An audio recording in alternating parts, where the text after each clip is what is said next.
Do you wish that you had more energy, but you don't want to rely on caffeine and other stimulants to get it? You want it naturally. Well, that is what we are going to learn about today. Do you want to live well? Meaning, do you want to stay well, not wait to make changes until you're already sick? Well, welcome to my home. Let's go on this journey together. Do you feel like you are just running on empty in the wintertime? Your to-do lists are a mile long. You're trying to do everything right for yourself, for your family, for everyone that relies on you.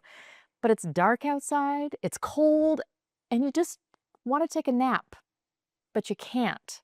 So today we're going to learn all about how to recharge you by recharging every single cell in your body so that you can do all those things and still feel like you can keep going. So we're going to learn how to recharge every single cell 3 times a day. And if you could recharge yourself 3 times a day, think about all the energy you can have. The first thing we're going to do is make my morning recharge drink. This contains lemon juice, which is vitamin C. Now, if you've watched my other episode on vitamin C, you'll know that this is full of electrons.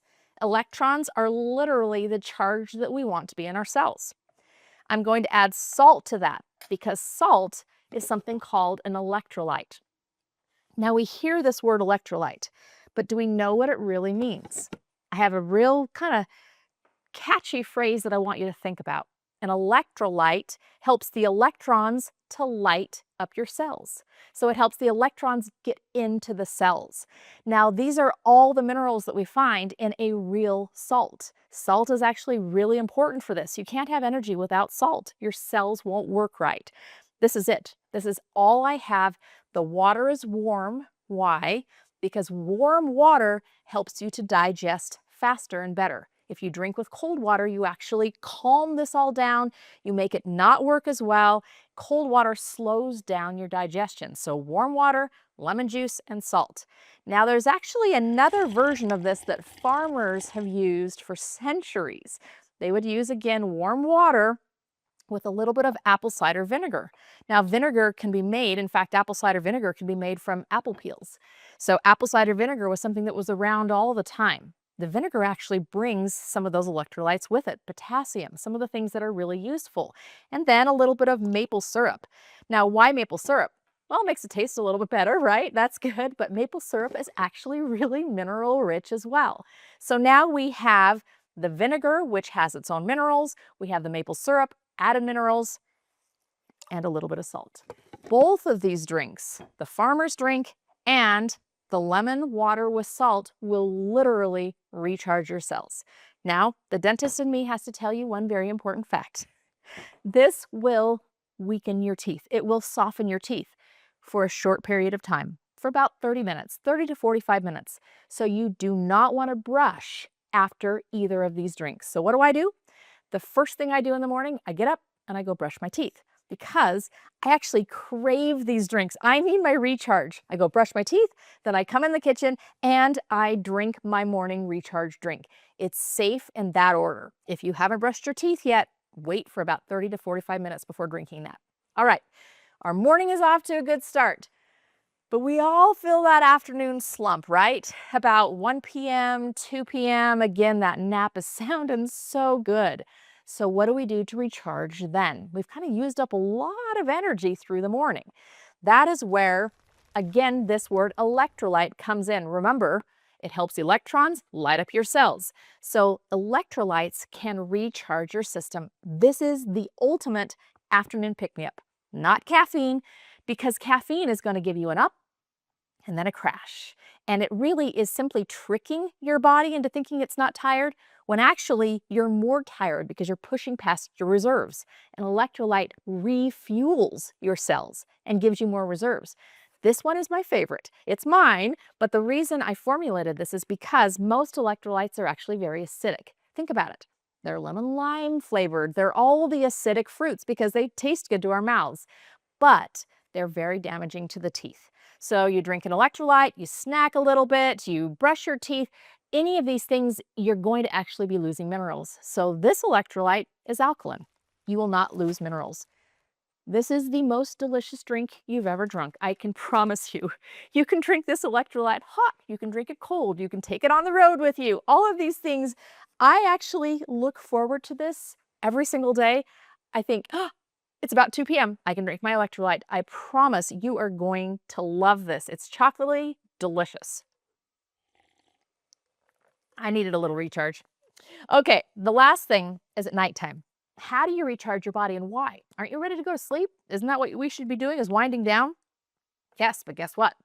Just because up here goes to sleep doesn't mean down here does. In fact, that is what I call a construction zone. All night long, our cells are working to rebuild themselves, to clean up the mess, to do all the maintenance work. All of that's happening while you sleep. So you need those electrolytes, those minerals, to be able to do the work. This is a great way to do it. What you do is you make a magnesium spray. These are magnesium flakes. They are just kind of big flakes. You put them in a spray bottle of any variety. This is my favorite spray bottle because it's small. It can just sit on my counter. And the rule of thumb here is you want half and half. So you want half magnesium flakes to half the water. So I'm not going to fill it all the way up, but I would have filled it all the way to half. I'm just going to give equal amounts of water as I do magnesium flakes. Now my husband, he actually gets really bad leg cramps at night. So because he gets leg cramps, it wakes me up at night because he starts to scream. And I know exactly what's going on when I hear in the middle of the night, ow, ow, ow. And I'm like, okay, what is this? This is his leg cramps. As soon as I hear that, I go and I grab the magnesium spray bottle. You just shake this up and those magnesium flakes dissolve. I grab the magnesium spray bottle, I spray it down his leg, 3 seconds and it's gone instantaneously. But how can you actually prevent even getting those cramps at all? Or how do you prevent having restless leg syndrome or moving all over the place while you're sleeping or waking up a lot? Magnesium is amazing for recharging your batteries. It's actually needed to recharge batteries, but it's amazing to relax your muscles and help you sleep better. So you spray this on, I like to spray it on the soles of my feet. Spray it on the soles of my feet before going to bed. Sleep like a baby. You can spray it on your stomach area, on the inside of your arms, basically thinner skin areas.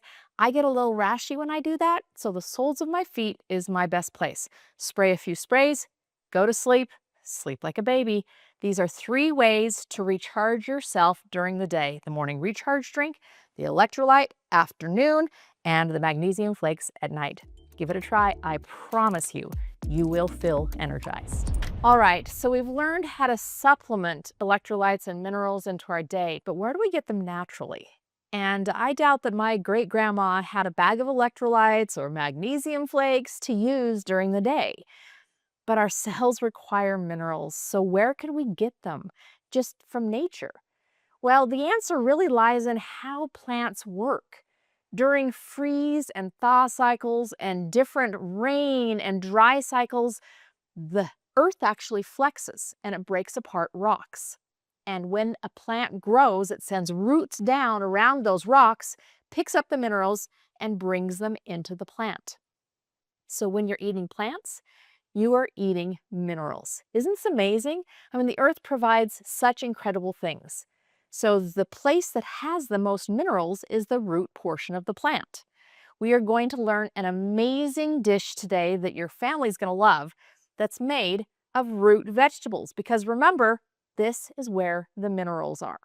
So to start this off, we are going to start cooking some chicken. Now, the key with cooking chicken is you want the pan hot first. Then you want to add your oil to that hot pan and let it heat up just a bit. I'd already warmed up the pan, so it was ready to go. Now I'm going to wait and watch until this oil shimmers just a little. Now, why do I do this? Honestly, it's so that I can clean the pan a little easier, because I am all about shortening steps and making this faster. So the chicken's going to go in here. Probably could have warmed up a little bit more, but we're going to put it in now. Now, this chicken is actually some chicken thighs.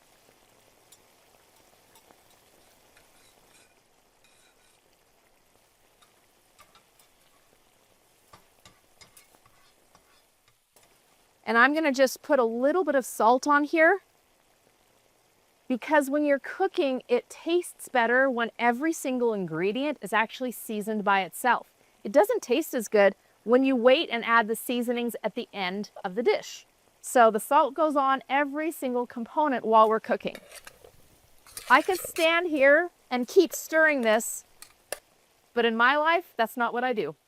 In my life, I come back over here and I keep cooking while this is cooking. We're doing two things at once. So I'm going to go ahead and peel all of these vegetables. Nothing special about potatoes, sweet potato, carrots, but there is something special about ginger. I need about a tablespoon of ginger. So what I do is I actually use a spoon to peel the ginger. It's the fastest way to peel ginger. So you just use the back of a regular old spoon that you get out of your silverware drawer. I like to keep the rest of the ginger even though I don't need it all because it gives me a handle. And now that's the part that I'm going to cut up. So I'll show you in a minute how I cut it up. I'm going to go peel and then we'll come back.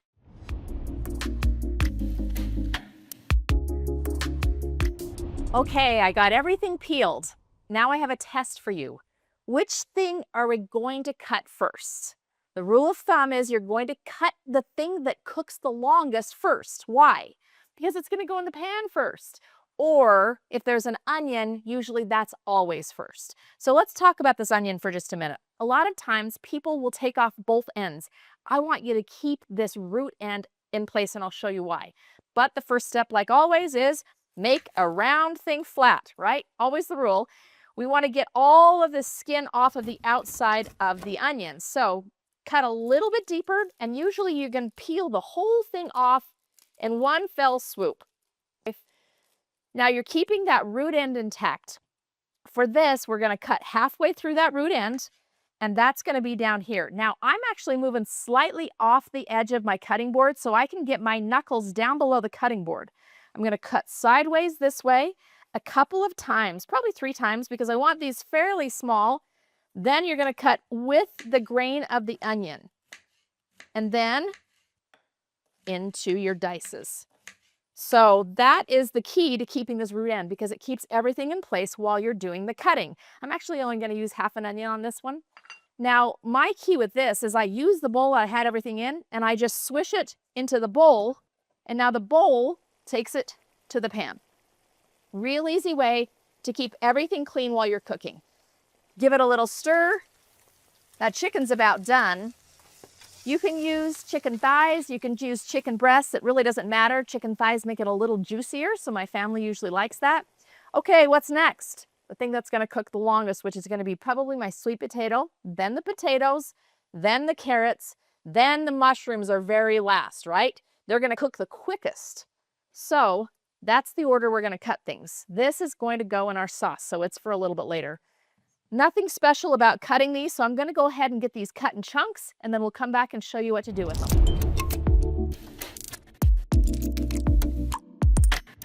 All right, I've got everything cut up, so potatoes are going in first. First thing into the pan, they have to cook the longest.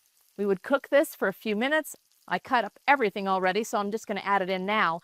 But remember, the easiest way, put that bowl off to the side, dump it in. This way you don't lose anything. Turn around, put it behind you. We're going to wait just a minute on these mushrooms because they don't need to cook nearly as long and I don't want them overcooking. Stir this in. I'm actually going to add a little bit of salt. Remember how we wanted to salt every single layer? So we're going to add a little bit of salt at this point just to make sure that every layer has the seasoning that we want in it. All right, while that's cooking, we're going to come back and make the sauce. So this sauce uses a few different things. We're going to use that ginger that we had right at the beginning first.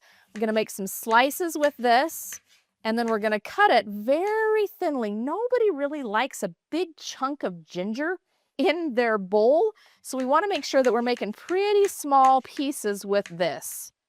And ginger is a really important thing, especially during the winter time. Both ginger and garlic are very antimicrobial. They are going to kill flu bugs, cold bugs, everything that's flying around this time of year. So we want to make sure that we're adding these in. Not only that, they actually taste really delicious. So we want to make sure we have the ginger and the garlic ready to go. Now garlic, easiest way to cut these, you're going to cut off the root end. Sometimes you're lucky and that whole skin comes off with it. Not always are we so lucky, but take that root end off. If we need to get that a little easier off, we can flatten it out and it'll often just peel off at that point. We're going to cut the same way that we did with the ginger. We want to make some small slices, then we're going to cut it into small pieces. You know, everybody loves garlic and ginger in these recipes, but nobody wants to get a big old chunk of it, right? So you're going to cut pretty small, little tiny minces, and then we're going to add this to the sauce. For now, we're just going to add this to the bowl. So ginger, garlic, all in here, ready to go. Deliciousness. Now we're going to add some soy sauce, mirin, which is a rice wine with a little bit of sugar in it, some rice wine vinegar, and some sesame oil, along with some warm water. Now this is deliciousness in a bowl. It has that savory element from the soy sauce. It has just that little bit of tang from the vinegar.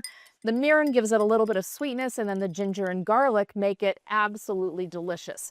This is actually going in with our veggies. So I'm going to put that in now, along with those mushrooms. And that is going to simmer. So we're able to get it a little bit browned before we put all that in. Now we're going to simmer this. Okay, so I've cleaned everything up, and it's not just because I'm on camera. This is actually exactly what I do when I'm cooking at home. As soon as something goes in that pot, the thing it was in goes in the sink. I wash it real quickly and I put it to dry.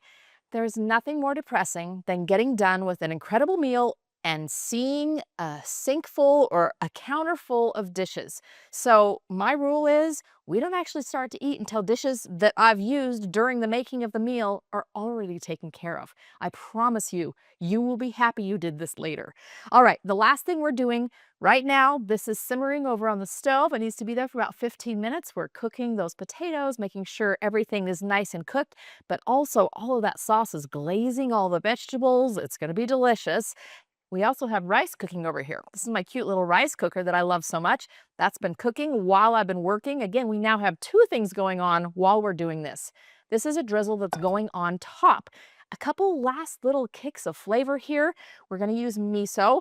I'm going to use a lot of miso in the next segment, so stick with me. Miso is amazing, full of minerals and full of proteins. It's also full of probiotics, so it's very good for gut health. And tahini, which if you don't know what tahini is, it is actually sesame seed paste. It's kind of like peanut butter, but sesame seed butter. Again, full of good fats, amazingly delicious. And then we're going to add a little bit of honey and a little bit of water in with this together. The honey just makes things a little bit sweeter. We'll add the water while the honey's making its way down there. The water is just to make it so that it will drizzle quite well. So just a little bit of honey. We just want a little bit of sweet, a little bit of glaze on there. Going to mix this up, and that's going to go on top. You can see that miso takes a bit of work to mix in, but it'll get mixed in. And I'm going to show you a few tricks to work with miso in the next segment, because we are making miso soup, the ultimate side dish when you have a stir fry. So this is the drizzle that's going to go on top. I will show you the rice, the veggies, the chicken, and the drizzle when we're all done. But for now, let's go learn how to make miso soup. So simple, so full of minerals, and everybody loves it. Okay, we have our rice done, our stir fry cooking. Now we're going to cook miso soup. A lot of you have probably had miso soup in a restaurant, but you've not realized that you can make it at home. Well, I'm going to teach you how to make it at home for two reasons. First of all, it's delicious, but second, it is so mineral rich. So you are just putting the cherry on the top of this meal when you're having miso soup. Let me explain why. When we make the broth for miso soup, we start with water. I actually have the water heating up on the stove right now, but we want to flavor that water, and it's called dashi when it's flavored. Well, the traditional way is you use something called kombu, which is seaweed. Now, kombu is actually known as the sea's multivitamin because this has so many minerals in it. It's absolutely incredible. You use the kombu in the water, it infuses the water with all those minerals, along with something called glutamine that brings that umami, or that this tastes so good flavor to things. It's actually what they copied and made MSG out of, was the flavor of seaweed. So you can use this and then you finish it off with something called bonito flakes, which are actually a dried tuna flake. Most of you probably don't have this and this in your kitchen. So I'm going to show you how to do this without that. This is the very simplest way and the way that we're going to use today. These are actually tablets that are concentrated dashi stock, basically. They're just these little tablets. They're going to go in the pan while that's warming up, and you have the flavor. And really, there is kombu. There's all these things inside of here too. That's going to just go in that pan while it's cooking. You can also get these. These are little spice packets that can go in the water and can infuse it with all the things you see inside of here. There's mushrooms, there's anchovies, there's kombu, and it makes it taste delicious. I know you might turn up your nose at some of those ingredients, but it actually tastes amazing. So our stock is being made. That's item number one in miso soup. The second thing is the miso. What is miso? Well, miso is actually a fermented bean paste. So, had a funny little story. During COVID, I got really bored. I don't sit around very well, and so when we actually were forced to sit around, we were home, I decided, why not learn to make miso? So I ordered a bunch of things off of Amazon. I ordered the soybeans. I ordered, it's called koji rice, and I made miso.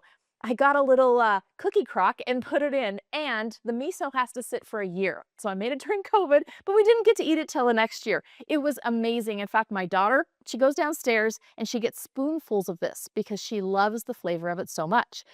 It's simply fermented bean paste with some fermented rice. That sounds disgusting, but it actually is so delicious. It's full of that umami and it's full of minerals. So we're going to add miso to the water, but here's a trick. You can't add it when it's boiling. So I am not going to let this water boil. I'm going to turn it right down. We don't want it to boil because that will kill the probiotics or the good bacteria that are in this miso. The other thing you want to do is you want to have it so that the miso can mix in with the water and not be clumpy. You don't want a big old clump of miso when you have your soup. It just doesn't taste very good. So you can use a strainer. This is actually a fancy, it's called a miso muddler. You can use any kind of strainer, and what you're going to do is you're going to put the miso in here. Typical rule of thumb is you want a tablespoon of miso to every cup of water. So I put 4 cups of water in there, so we're going to put, you can tell how equal and exact I'm being here. That's about 4 tablespoons of miso. Now what I want to do is I actually want to add some of the water to this, get it starting to mix up in here, and then I'm going to add it to that main pan over there. So I'm going to grab some of that dashi broth out of here and add it to this bowl with the miso. What that does is it just helps to mix the miso in. You can use anything at this point to do that. I have this little stick that does it. You can just use a spoon. You can use anything. And I just want it to mix in with that broth and start to thin it out so that when you put it in that entire pan, it's going to mix in and not be lumpy. So it's starting to thin a little bit here. I'm going to dump it into the pan and then we're going to mix it all in. Now I have one even easier method than all of the methods that I've told you today. There's actually dashi miso. So what it is it's miso that already has that dashi flavor in it. So then you only have to even add one ingredient, just that kind of miso, and you are ready to go. All right, so we have the miso in here. We've put it through the muddler. It's mixing in with the broth. Now the last ingredients that we add to miso soup are tofu and something called wakame, which is a different kind of seaweed. Again, it just brings a little more of that flavor and a little bit more of the minerals. I don't love large chunks of tofu. I like it little teeny tiny. So I have kind of a funny story. I'll always remember when my grandpa tasted miso soup for the first time. My grandpa was raised on a farm. There was no miso soup in sight. And he used to work at a car dealership. So one day I remember my mom and I went and picked him up at the car dealership and we decided we wanted to take him for lunch. Well, there was a brand new Japanese restaurant across the street, and Japanese restaurants were really not a thing back then. So we took him and we got miso soup. Tiny little pieces of tofu, which makes it a lot easier and more palatable for people who aren't sure about tofu. We just told him it was eggs because he had no clue what tofu was, and he was totally fine with it as long as he thought it was eggs. So this is actually more tofu than I'm going to use. I'm only going to use about half of that. I don't feel like you need a ton of tofu in miso soup. We're going to put a little bit of the wakame in there. And if I pronounce anything wrong that's in Japanese, I apologize now. I don't speak Japanese, so you can correct me in the comments. But we're going to put this in and you will see what the miso soup looks like when we're all done.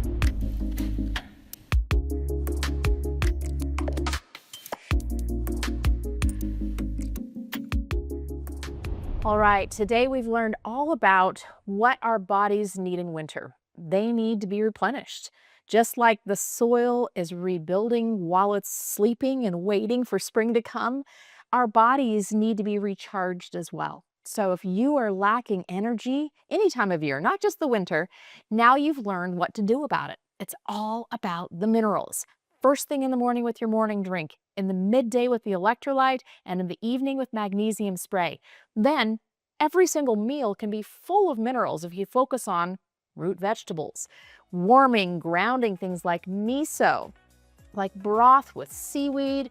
All of these things are literally infusing your cells with energy. This is the way your grandma recharged her cells and her system. This is the kind of thing that we do right here at the Living Well Homestead. This is how I want you to learn how to be well. So I hope you join me next time right here in the kitchen where we make delicious food. We learn to live well together. So good.